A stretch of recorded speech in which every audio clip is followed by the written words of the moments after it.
2 Reis, capítulo 4. Eu creio que nós estamos vivendo uma geração que verá coisas que nós nunca vimos.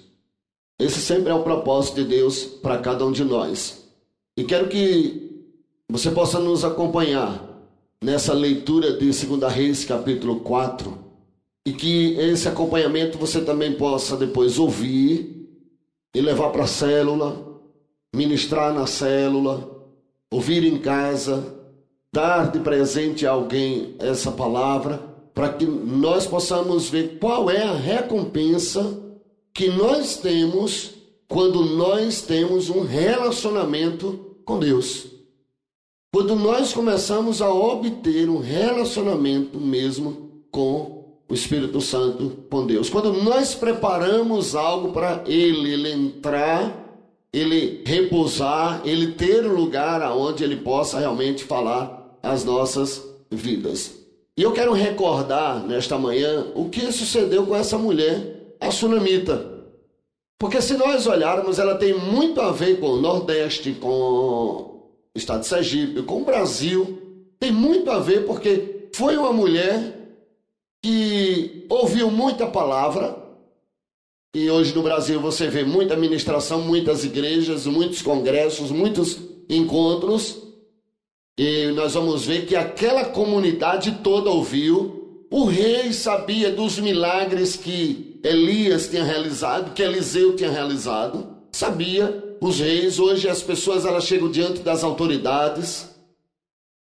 Aquela mulher também, ela foi protegida por Deus, porque na época de Elias, houve 3 anos e meio de fome. Para a época de Eliseu, o negócio piorou, foram 7 anos. Então nós temos muito que aprender com essa mulher, porque tem muito a ver com cada um de nós. Verso 8, 2 Reis, capítulo 4. Vamos entender primeiro aqui que só sucedeu a bênção quando ela fez uma decisão. Eu tenho falado muito também sobre decisão, porque é o ano da oportunidade de Deus. Olha, se eu tenho um ano da oportunidade de Deus, sei que Deus vai fazer algo, estou aguardando algo de Deus, algumas decisões eu preciso tomar. Diz: sucedeu também um dia que, indo Eliseu a Sunem, havia ali uma mulher importante, a qual reteve para comer pão. E sucedeu que todas as vezes que passava por ali, entrava para comer pão. Fique nesse texto que nós vamos depois continuar. Primeiro nós temos que ter aqui em mente que não só esta mulher, mas muitos da sua região tinham ouvido falar do profeta. Muita gente. O rei, ele falava de Eliseu, e quando ele pronunciava algo sobre Eliseu, ele sabia dentro dele que ele é um profeta. As pessoas hoje, elas sabem, olha, ali tem uma igreja, ali tem um pastor, ali tem um profeta, ali tem um apóstolo. Todo mundo aqui sabia.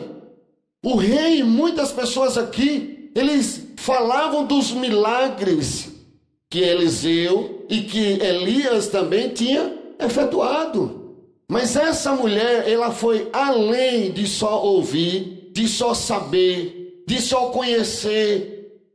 Ela foi muito além. Ela fazia algo além de só entender. Olha só o que aqui diz: o qual reteve para comer pão, e sucedeu que todas as vezes que passava por ali, entrava para comer pão. E diz mais: e ela disse a seu marido: eis que tenho observado que este que sempre passa por nós é um santo homem de Deus. Façamo-lhe, pois, um pequeno quarto junto ao muro, e ali ponhamos uma cama, uma mesa, uma cadeira, um candeeiro, e há de ser que, vindo ele a nós, para ali se recolherá. Vejamos aqui, uma decisão que simples, não era algo que ela tinha que adquirir, ela já tinha um espaço, ela disse: olha, vamos fazer naquilo que a gente tem. Porque muitas das vezes nós queremos fazer o que nós não temos, o que o outro tem. que uma outra igreja tem, que uma outra pessoa tem. Ela disse não. Conversa com o marido e diz, olha, vamos fazer um lugar, vamos reservar um lugar na nossa casa, para que quando este homem de Deus, que nós sabemos, os reis sabem, as pessoas sabem, a comunidade sabe que é homem de Deus, quando ele passar, ele se recolha neste lugar e possa descansar. Ou seja, o que é que nós aprendemos? A decisão de separar um lugar para o profeta. Nós precisamos da caminhada da nossa vida cristã, separar um lugar para Deus na nossa casa, na nossa igreja, um lugar tão somente para Deus, para que Deus possa entrar ali e repousar ali. Amém? Agora essa decisão também aqui, querido, começou a ativar nela a bênção.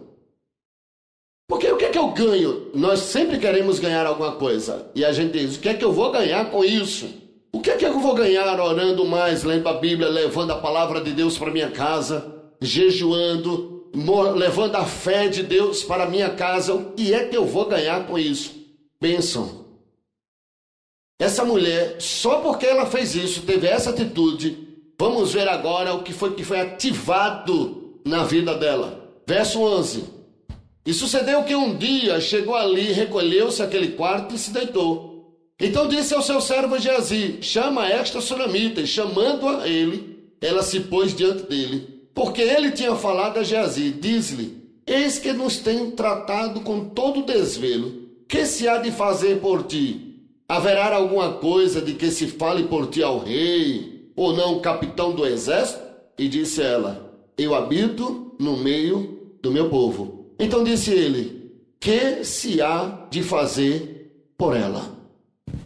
Quando nós separamos algo para Deus, uma das coisas das vezes que nós vamos receber do próprio Deus, irmãos, é o que é que eu vou fazer por ele?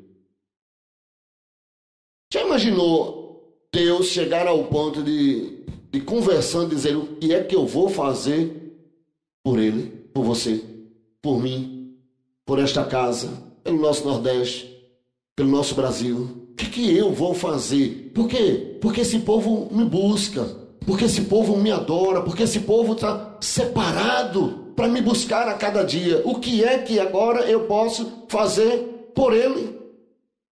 Ou seja, agradecimento. O profeta aqui queria agradecer tudo que ela tinha feito. E aí o criado diz o seguinte, olha, Geazi disse, ora, ela não tem filho. E tem mais outro agravante, o seu marido é velho. Ou seja, o sonho daquela mulher, do coração daquela mulher, nem ela mesma esperava que isso aqui pudesse acontecer.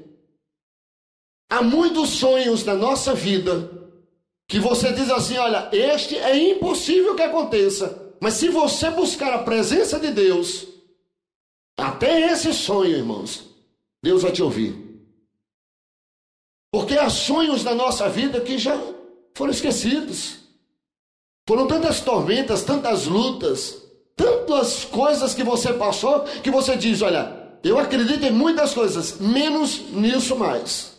E talvez seja isso, que você buscando a Deus, levando Deus para a sua casa, tendo um lugar para Deus na sua casa, Deus possa realizar na tua vida.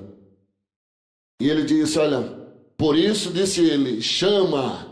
E chamando a ele, ela se pôs à porta. Por ela ter separado aqui um lugar para Deus, veio sobre ela, querido, uma promessa. E ele disse, olha só, verso 16, a este tempo determinado, segundo o tempo da vida, abraçarás um filho. Quando eu separo, no tempo de Deus, irmãos, Deus vai cumprir a sua promessa. Talvez, e hoje nós encontramos muito dentro das igrejas, Deus está demorando. As pessoas querem fazer da sua forma, da sua maneira. Mas a verdade é esta, irmãos. No tempo determinado, se você buscar a Deus, Deus cumprirá. E Deus cumpriu. Porque diz assim, concebeu a mulher, verso 17, 9 meses depois, essa mulher agora pega a sua promessa no braço e começa a balançar a sua promessa. A promessa dela começa a chorar e ela começa a ver a promessa realmente agora chora. A promessa agora pede comida e ela olha para aquela promessa, balança aquele menino e diz: isto aqui é um cumprimento de uma promessa. Isso aqui foi o que Deus prometeu através do profeta. Pela boca do profeta, Deus prometeu que daqui a um tempo, 9 meses, eu teria um filho. E hoje está aqui o meu filho nos meus braços. Porque Deus é o Deus que cumpre as promessas. E concebeu a mulher e deu luz um filho no tempo determinado, no ano seguinte, segundo Eliseu lhe dissera. Agora, por que isso aconteceu? Ela separou um lugar para Deus. Ela separou uma habitação para Deus. Quando é que a igreja ela terá cumprido na sua vida as promessas de Deus? Quando nós separarmos um lugar para Deus nas nossas vidas. Quando é que minha célula vai gerar filhos? Quando é que eu vou gerar filhos espirituais? Porque hoje é isso. Olha, tem um congresso ali que vai ensinar você a ganhar almas. E aí as pessoas, elas entram nisso e se perdem. Porque na verdade, a primeira coisa, se nós queremos ser uma igreja que ganha almas, é separar um lugar para a habitação de Deus. Então hoje você já começa a ver o entendimento de tudo aquilo que Deus já tem feito nesses 3 anos, agora entrando no 4º ano. Que o que Deus quer para a nossa igreja é tão somente que a gente separe um lugar para Ele. Aí diz que a promessa cresceu. A promessa, ela se tornou um adolescente.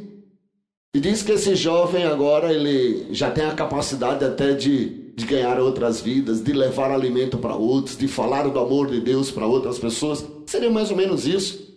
E a mãe diz o seguinte: olha, vá lá onde seu pai está. Aí no verso 18, crescendo o filho, sucedeu que um dia saiu para ter com seu pai, que estava com segadores. E disse a seu pai: ai, minha cabeça, ai, minha cabeça.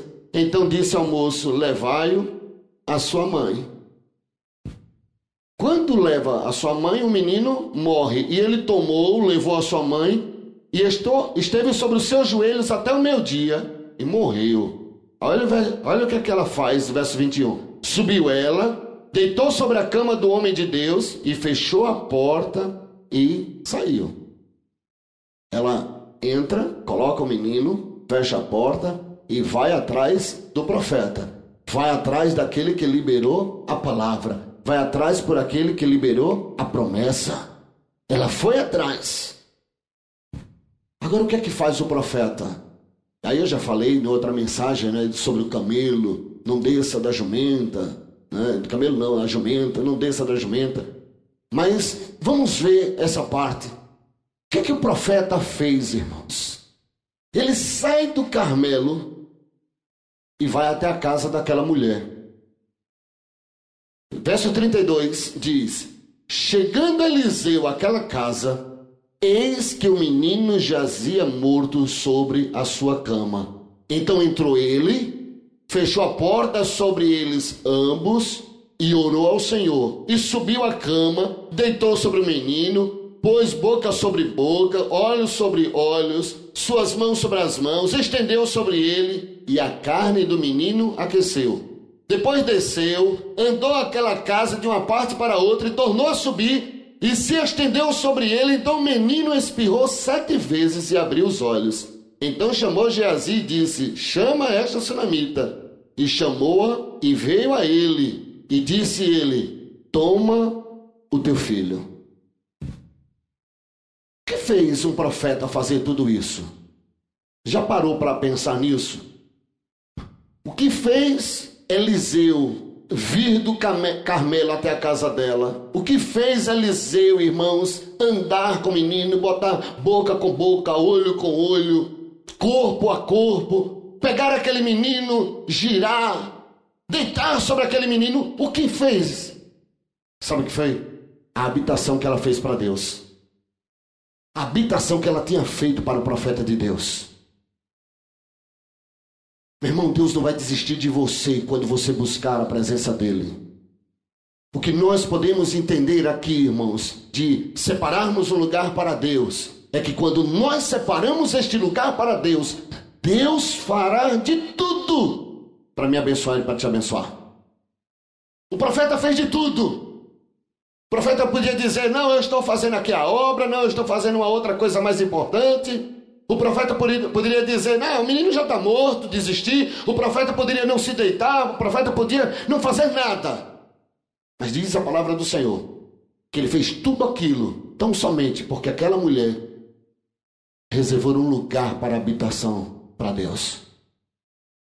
Se você separar um lugar para Deus, a sua casa, Deus vai fazer de tudo para que toda a sua casa sirva ao Senhor.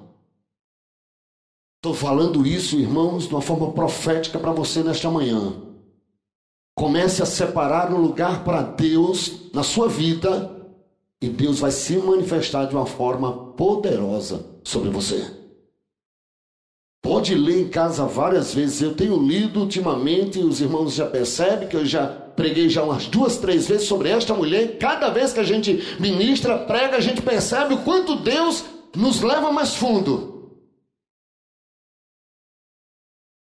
E que é isso que Deus quer para cada um de nós. Agora, diz o texto sobre um outro benefício desse aposento. Passa-se os anos e diz que houve fome maior do que houve na época de Elias. Elias foi 3 anos e meio, agora 7 anos. Vá para 2 Reis, capítulo 8. Porque daí entra Naamã, a história de Naamã. Quando é no capítulo 8, volta a essa mulher. Porque você diz assim, olha, Deus esqueceu de mim. Deus não esquece de nenhum de nós. Tenha certeza disso. Deus fez uma promessa, irmãos. 7 anos depois, olha só o que acontece 7 anos depois. Verso 1. E falou Eliseu àquela mulher cujo filho ele ressuscitara, dizendo, levanta-te, vai tu e a tua família e peregrina onde puderes peregrinar, porque o Senhor chamou a fome, a qual também virá à terra por 7 anos. Primeira coisa que ele fez, sabe o que foi que aconteceu? Proteção. O profeta avisou a ela, sai daqui, vai ter muita fome, pode peregrinar, mas ele estava dizendo o seguinte, olha, quando você busca Deus, tem um lugar para Deus, haverá sempre proteção para a tua vida. Não faltará proteção. Pastor, estão querendo me matar, estão querendo me destruir. Para aquele que busca Deus, haverá sempre proteção. Quando Deus separa um lugar, irmãos, para nos abençoar, é porque antes nós já preparamos um lugar para que Ele possa habitar. E quando nós preparamos esse lugar, vem proteção de Deus. Verso 2. Levantou-se a mulher, fez conforme a palavra do homem de Deus, porque foi ela com a sua família e peregrinou na terra dos filisteus. Quantos anos? 7 anos. 7 anos. Não faltou nada para ela. Quem separa um lugar para Deus, passa a dificuldade, a adversidade, mas Deus sempre é contigo. 7 anos. Eu não estou falando de 7 dias. Já imaginou 7 anos, irmãos, uma fome na terra. 7 anos você peregrinando para um lado, para outro. Mas ela ouviu, ela sabia, Deus está nesse negócio. Aí olha o verso 3. E sucedeu que ao fim de 7 anos, 7 anos passados, a mulher, ela volta da terra dos filisteus. E saiu a clamar ao rei pela sua casa e pelas suas terras. Ela diz assim, olha, eu vou. E vou clamar a esse rei, porque eu tenho direito. Eu tenho direito à herança. Muitas das vezes a gente diz assim, eu vou profetizar, Deus vai me restituir. E a gente não sabe como é que vem essa restituição de Deus. Só que deixa eu dizer uma coisa a você, nós vamos aprender isso com essa mulher. Quando ela estava lá pensando, eu vou retornar, já estava havendo um comentário sobre ela. E o comentário sobre ela é interessante, irmãos, que o rei só queria saber dos milagres de Eliseu. O rei chamou Geazi e disse, Geazi, me conta os feitos desse profeta. Aí eu creio que ele começou a contar, olha, o Rio Jordão se abriu, olha, houve um redemoinho, houve, o machado flutuou, ele começou a contar um monte de coisa.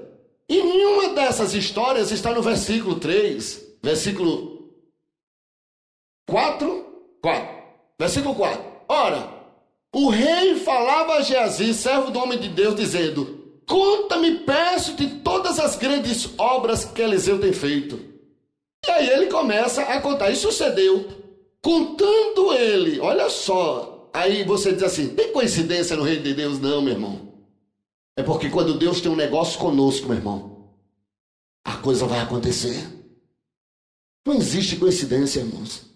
Justamente quando Geazi começa a contar sobre ela, sobre a ressurreição do filho, olha aí no verso 5, sucedeu contando ele ao rei como ressuscitara um morto.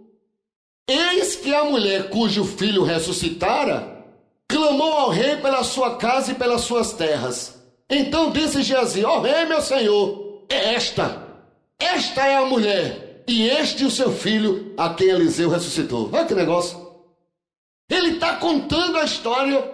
A mulher está calada? Não, ela vai clamar ao rei. Ela fez o aposento, ela busca a Deus, ela tem uma intimidade com Deus, mas ela começa a clamar ao rei. Não fique calada não, clame ao rei. Clame pelo seu filho, clame pela sua casa, vamos clamar pelo nosso Nordeste, vamos clamar pelo nosso Sergipe, vamos clamar pelo nosso Brasil, irmãos. Temos que clamar, temos que buscar a presença do Espírito Santo, a presença de Deus nas nossas vidas.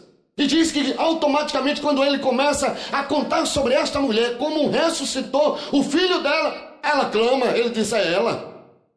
E tem mais, aí está o fruto da bênção, o menino. Aí está o menino, agora já é um jovem, agora já tem uns 12, 13 anos. Isso tudo por quê? Porque clamou, porque buscou, porque não desistiu. E nós precisamos levar isso aos nossos discípulos, dizer a eles, olha, a promessa vai se cumprir. Ah, mas eu estou vendo muita seca, eu estou vendo muita coisa errada, não importa, Deus é conosco. Aquele que prometeu é fiel, irmãos. Ó rei, meu senhor, esta é a mulher e este o seu filho, a quem Eliseu ressuscitou. O que é que eu ganho com o aposento para Deus? E o rei perguntou à mulher e ela lhe contou. Então o rei lhe deu um oficial dizendo, faz-lhe restituir tudo quanto era seu, e todas as rendas das terras, desde o dia que deixou a terra até agora. Quando nós separamos um lugar para Deus, vem restituição. Pastor, a igreja ultimamente busca muito o Espírito Santo, fala muito do Espírito Santo. É o caminho, irmãos. Separarmos um lugar para Deus, reservar um lugar para Deus nas nossas vidas, reservar um lugar para Deus nos nossos corações, reservar um lugar para Deus na nossa igreja, reservar um lugar para Deus na nossa casa. A nossa casa tem um lugar reservado para a TV, para a parabólica, tem um lugar reservado para a geladeira, tem um lugar reservado para o fogão, para o sofá, tem um lugar reservado, irmãos, para tudo. Mas nós precisamos ter um lugar reservado para Deus. Você precisa ter o seu momento com Deus. É bom ter tudo isso. Melhor ainda é reservarmos um lugar para Deus nas nossas vidas. Porque é aí que Deus vai responder. E é isso que nós precisamos começar a ensinar os nossos discípulos das células. Por isso que você está aí com esse estudo para dar na célula. E nós queremos bater o mês todo, não queremos bater só um final de semana, não. Uma quinta-feira, não. Mas é que essa palavra, irmãos, nós possamos mastigar até ver todas as nossas células reservando um lugar para Deus. Pessoas reservando um lugar para Deus nas suas vidas. Acorde mais cedo, 15 minutos, separe um lugar para Deus. Por que essa mulher recebeu tudo isso, irmãos? Porque fez uma habitação para Deus. Então nesta manhã nós queremos convidar isso. A nós reservarmos esse aposento para Deus. Eu já vi muita coisa mesmo acontecer neste lugar, mas eu creio, e Deus tem me dito, o segredo do avivamento é isso, irmãos. É buscar a presença de Deus, ter um lugar reservado para Deus. E que aposento é esse? Primeiro, Mateus 6:5. Que aposento é este? É o lugar onde você vai se encontrar com Ele. Pastor, como é esse aposento? O que é que eu tenho que colocar nesse aposento? É o lugar onde você vai encontrar com Ele. E quando orares, não sejais como os hipócritas, pois se comprazem orar em pé nas sinagogas, nas esquinas das ruas, para serem vistos pelos homens, em verdade vos digo que já receberam o seu galardão. Aí ele diz, mas tu, quando orares, entra no teu aposento, fechando a tua porta, ora teu pai que está em secreto, e teu pai que te vê em secreto, te recompensará publicamente. Isso aqui, irmãos, é fazer um aposento para o rei. Isso aqui é fazer um aposento para Deus a nossa vida. Eu pergunto a você, onde é que está o teu pai? Teu pai está em secreto. E teu pai que te vê em secreto é que vai te responder. É no aposento, irmãos, que nós podemos ter essa comunhão com Deus. É quando você fecha a porta, seja lá o que for, do teu banheiro, do teu quarto, da tua casa, a porta do teu escritório, seja onde for, é ali que está o rei. É ali que você vai ter comunhão com Ele. E teu pai te vê em secreto. Ninguém te vê, meu irmão, mas Ele te vê. Olha, no secreto ninguém nos conhece, irmãos. Há um momento em que é eu e Deus. Só eu e Deus. As minhas madrugadas sou eu e Deus. Não tem ninguém. E é justamente nesses momentos que nós podemos ter uma intimidade com Ele. É só eu e Ele. A esposa está dormindo, o filho está dormindo. O neto, quando vai dormir, já dorme também. Mas é eu e Deus. É você e Deus. E é nisso que nós precisamos nos apegar, irmãos. Que aposento também é este? Primeiro, é o lugar onde você se encontra com Ele. Segundo, é aonde os homens encontram a vontade de Deus. Que aposento é esse? Você quer saber a vontade de Deus na sua vida? Só há um jeito, irmãos. Você pode ler todos os livros, decorar toda a Bíblia, mas só há uma maneira, você e Deus.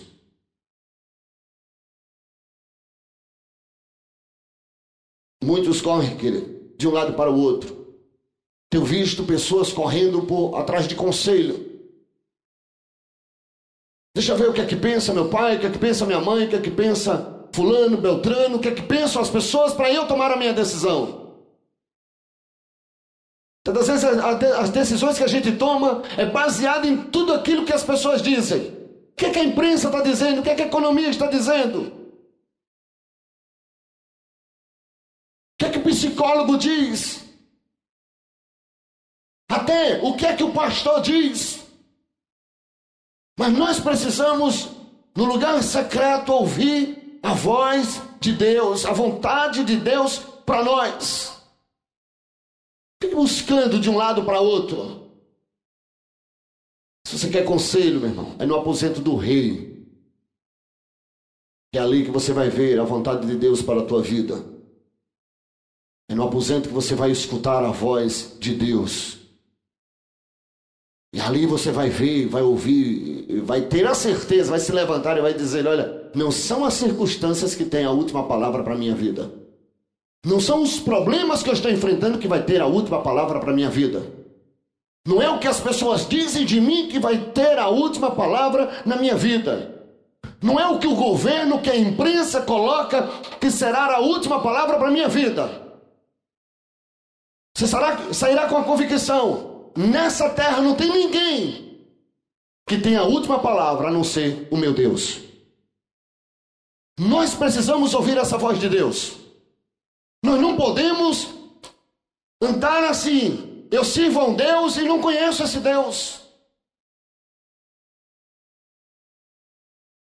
Interessante, querido, quando a gente percebe as pessoas que gostam de determinado artista, eles sabem tudo do artista.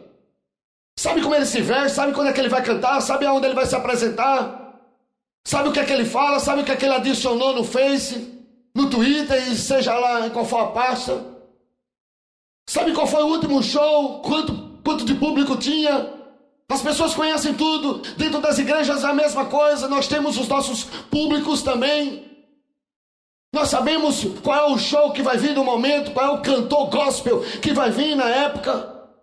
Que dia que vai vir esse cantor? Eu vou ficar aguardando esse dia, uma expectativa, porque eu sou fã dele, mas nós não conhecemos Deus. Somos um povo que fala de Deus, somos um povo que lemos sobre Deus, mas não conhecemos Deus, não sabemos que voz é essa. Então, nós precisamos mudar isso. Você não pode viver como tem vivido. Não podemos viver sem conhecer Deus, irmãos. Sem ter intimidade com esse Deus. Então, a última palavra vai vir de Deus para você. Amém?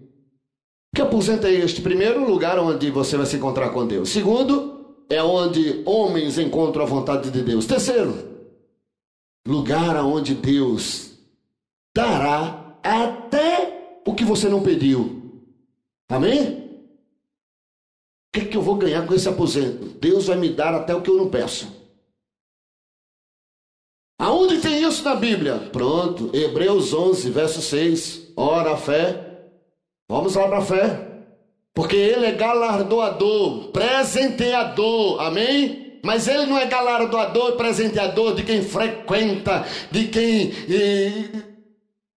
ouve músicas. Não, olha só. Ora, sem fé é impossível agradar-lhe. Porque é necessário que aquele que se aproxima de Deus creia que ele existe e que ele é o quê? Galardoador de qualquer um dos que o buscam. Ah, Deus é bom. É bom. Deus manda chuva para mim, para o vizinho, para todo mundo. Mas quando ele diz que Deus é galardoador, é aquele que dá presente, porque ele dá aquilo que você nem pede. Ele já dá, porque ele já te conhece. Ele sabe do teu coração, há uma intimidade. Antes que você peça, ele já está trazendo para você, meu irmão. Por isso que o escritor aos Hebreus, ele diz, ele é galardoador, presenteador daqueles que o buscam. Então busque a Deus e você vai ver, Deus vai te surpreender.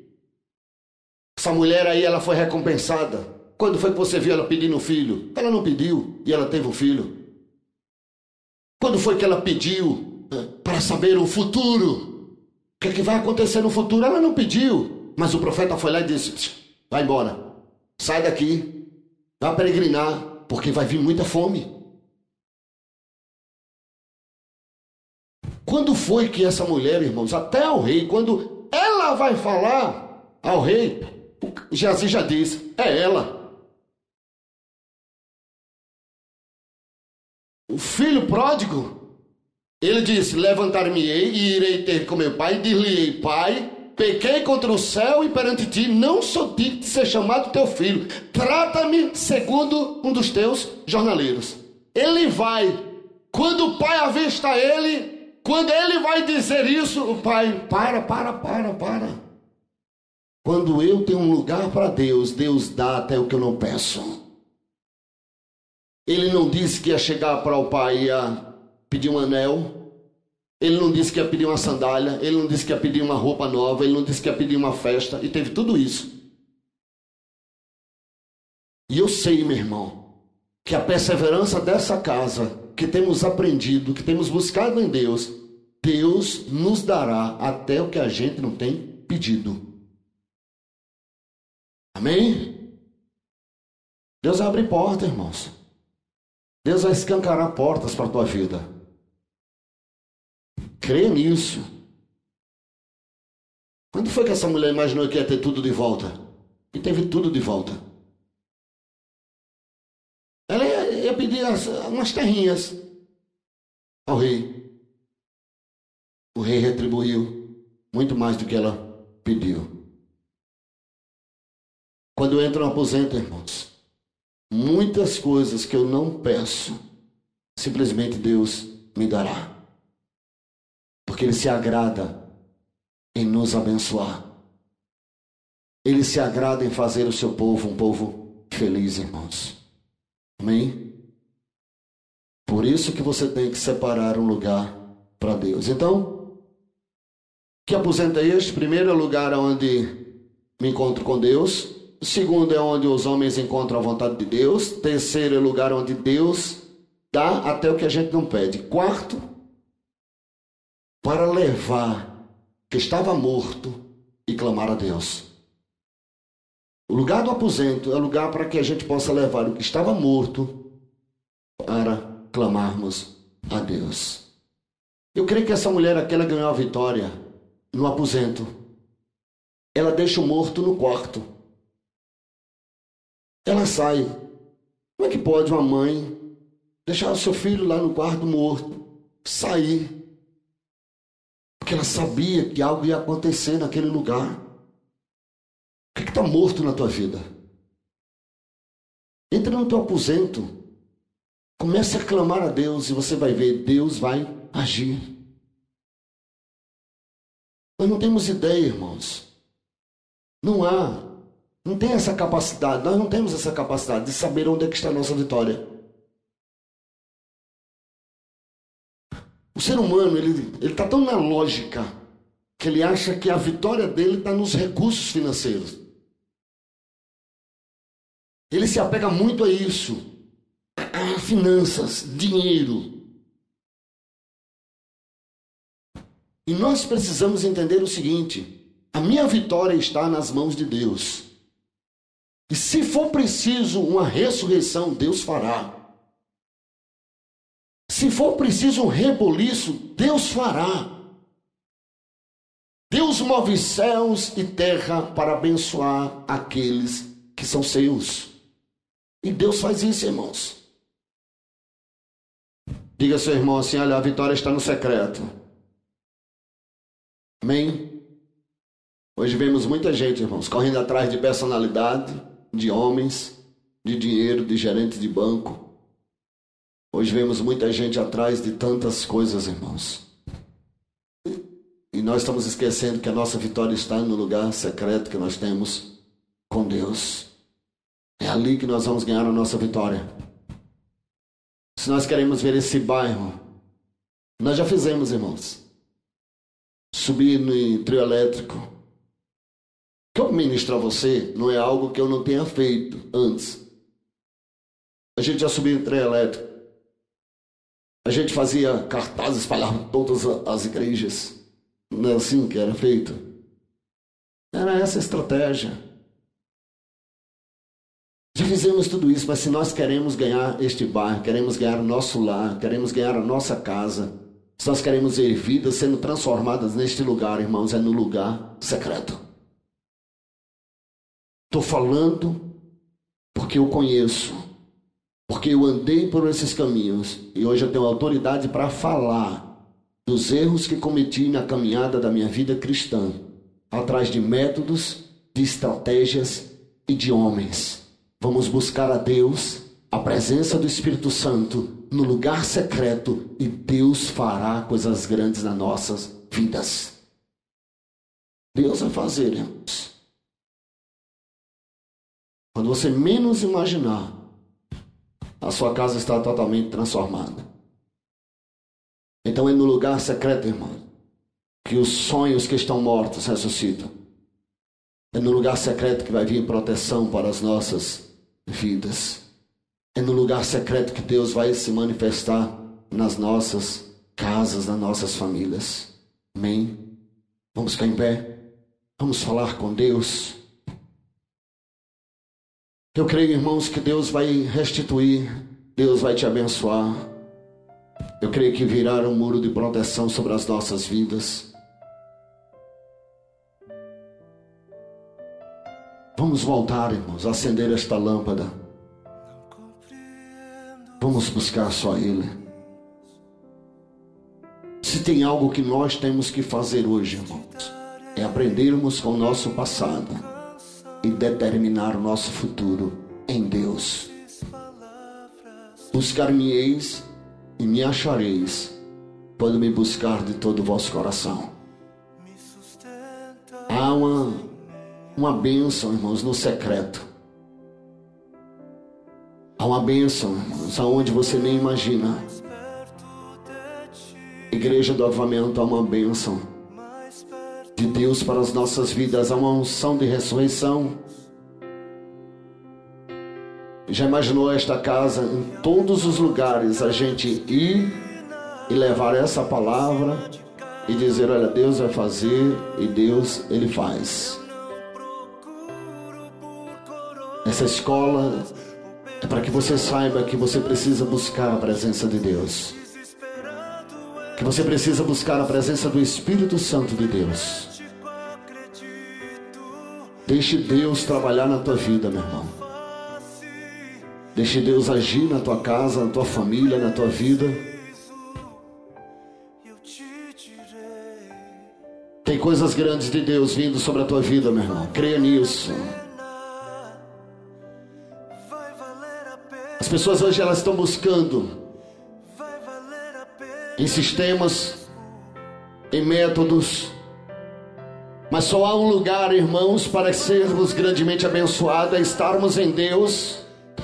E Ele diz, olha, quando você orar, não precisa você ir às praças, não precisa de divulgação, não precisa de outdoor. Quando você quiser mesmo me buscar, entra no teu quarto, fecha a tua porta e ora a teu Pai, que teu Pai que te vê em secreto te abençoará. Muitas das vezes, queridos, nós estamos tão acostumados com multidões, que nós achamos que Deus ele está falando porque ali tem uma grande multidão. Não, Deus fala quando tem homens e mulheres que o buscam. Buscar-me-eis e me achareis, mas não é de qualquer forma, mas é quando me buscar de todo o vosso coração. Ou a igreja volta a buscar a presença de Deus, irmãos. Não a presença de uma teologia, não a presença de homens, mas a presença do Deus vivo, do Deus Todo-Poderoso. Aquele que diz, eu sou mesmo ontem, hoje, eternamente. Ou a igreja vai continuar, irmãos, dependendo de homens, dependendo de governo, dependendo de pastores, dependendo de denominações, de religião. Ora, sem fé é impossível agradar a Deus. Mas Ele diz que Ele é galardoador, ou seja, presenteador. Mas Deus não é galardoador de qualquer pessoa. Ele mesmo diz, é galardoador dos que o buscam. Então uma das coisas que nós precisamos fazer é buscar a Deus, é clamar ao Senhor, dizer, Senhor, Tu vais agir na minha vida, vai agir na minha casa, vai agir na minha família. Peça isso a Deus. Chega da gente ficar buscando dinheiro, recursos, bens. Vamos buscar a presença de Deus. Vamos entrar na presença de Deus. É ali que está a nossa bênção. Aquela mulher, ela disse, olha, é lá que vai estar minha bênção. Ela deixou seu filho morto naquela casa do profeta, porque ela sabia que aquele que prometeu era fiel. E ele era fiel para fazer mais, muito mais do que ela imaginava. Ela disse, olha, eu acredito na ressurreição. Eu acredito. E deixa eu dizer uma coisa a você, meu irmão. Não importa a vida que você esteja carregando. As circunstâncias não é a última palavra. As adversidades não é a última palavra. A luta que você enfrenta não é a última palavra. A situação que você está vendo redor não é a última palavra vem do teu Deus. E Deus garantiu, irmãos, através de Jesus estarei convosco todos os dias. Deus não nos abandonará, Deus não vai te abandonar. Deus é com a tua casa, Deus é com a tua família, Deus é contigo o tempo todo, porque Ele é Deus. Que Ele não é homem para que minta, nem filho do homem para que se arrependa. Havendo Ele dito, Ele fará. E eu creio nisso. Eu creio. Vai valer a pena. Vai valer a pena. Tenha um lugar para Deus. Reserve um lugar para Deus. Reserve um lugar para ouvir a voz do teu Deus. Na sua casa, tenha o seu lugar de televisão, tenha o seu lugar dos móveis, da sua geladeira, do seu fogão, tenha, mas tenha um lugar para teu Deus também. Reserve um lugar para o teu Deus, porque quando esse dia chegar, meu irmão, você vai ficar surpreso. Quantas bênçãos, quantas são recebidas da divina mão, uma a uma, conte-as de uma vez, hás de ver surpreso quanto Deus já fez. Você vai se surpreender com o teu Deus, meu irmão. Deus vai te surpreender, Deus vai te surpreender, amém? Pai, eu abençoo a tua casa, a tua igreja, o teu povo, e essa palavra, que ela seja real e viva na vida do teu povo, em nome de Jesus, em nome de Jesus. Adore ao Senhor.